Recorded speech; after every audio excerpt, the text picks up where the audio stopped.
వ్యవహారం రాష్ట్రాన్ని కుదిపేస్తున్న తరుణంలో తెలంగాణలో మరో సంచలన ఘటన చోటు చేసుకుంది. ఆదిలాబాద్ జిల్లా ఉట్నూరులో 10వ తరగతి విద్యార్థుల జవాబు పత్రాలు అదృశ్యమవడం కలకలం రేపుతుంది. ఇక దీనిపై మరింత సమాచారాన్ని మా ప్రతినిధి జోషి అందిస్తారు.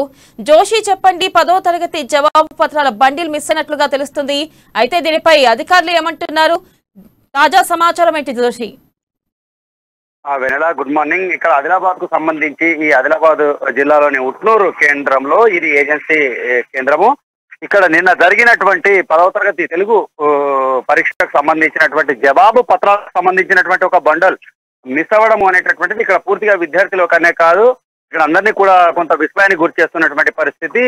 దీనిపైన అంటే ఇంతవరకు అధికారికంగా సంబంధిత విద్యాశాఖ అధికారులు కావచ్చు, ఇటు పోలీస్ అధికారులు కావచ్చు, ఎవరు నోరు విప్పనప్పటికీ కూడా అంటే దీనికి సంబంధించినటువంటి విషయంలో రెండు రకాల ప్రశ్నలు తలెత్తుతున్నటువంటి పరిస్థితి. ఆ పరీక్ష ముగిసిన తర్వాత జవాబు పత్రాలకు సంబంధించినటువంటి బండిల్స్ అన్నింటినీ కూడా ఇటు పోస్ట్ ఆఫీస్ కు తరలించి అటు నుండి ఇటు ఆదిలాబాద్ జిల్లా కేంద్రానికి అంటే బస్టాండ్ కు తరలిస్తున్నటువంటి క్రమంలో ఒక జవాబు పత్రాల బండిల్ మిస్ అవ్వడము అనేటటువంటి పూర్తిగా కలకలం రేపుతున్నటువంటి పరిస్థితి.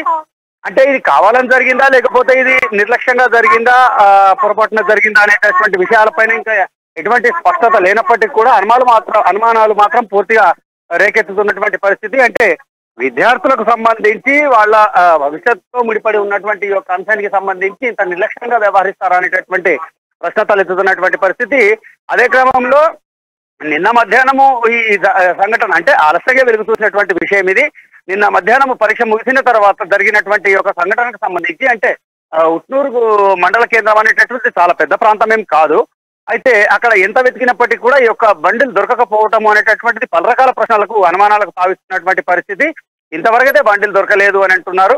అయితే ఉన్నటువంటి ఈ యొక్క జవాబు పత్రాలకు సంబంధించినటువంటి కట్టలు ఏవైతే ఉన్నాయో దాంట్లో ఒక చిన్న సైజు అంటే సుమారుగా ఒక 20 నుండి 32-35 వరకు జవాబు పత్రాలు ఉండొచ్చు అనేటటువంటి అభిప్రాయాలు అయితే వ్యక్తమవుతున్నటువంటి పరిస్థితి. అయితే మొత్తానికి విద్యార్థులకు సంబంధించినటువంటి ఈ పరీక్షల జవాబు పత్రాలకు సంబంధించినటువంటి విషయంలో ఇంత నిర్లక్ష్యంగా వ్యవహరించడము అనేటటువంటిది పూర్తిగా ఇటు పోస్టల్ సిబ్బంది కావచ్చు, ఇటు విద్యాశాఖకు సంబంధించినటువంటి వాళ్ళ విషయంలో కావచ్చు, పోలీసులకు సంబంధించినటువంటి విషయంలో కావచ్చు, పూర్తిగా వ్యతిరేకతను అయితే వ్యక్తమవుతున్నటువంటి నేపథ్యం.